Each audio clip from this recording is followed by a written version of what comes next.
ওমানের সামাইল প্রদেশ থেকে নিখোঁজ হওয়া ৮১ বছর বয়সী সেই বৃদ্ধের মর্মান্তিক মৃত্যু হয়েছে।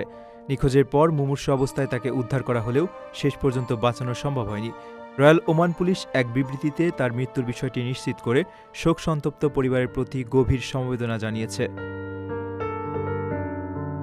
গত ২০ জুন সামাইলের হাসা এলাকার নিজ বাসস্থান থেকে বের হওয়ার পর সাইফ বিন মোহাম্মদ বিন সাইফ আল ফাহাদি নামের ওই ওমানি নাগরিক নিখোঁজ হন।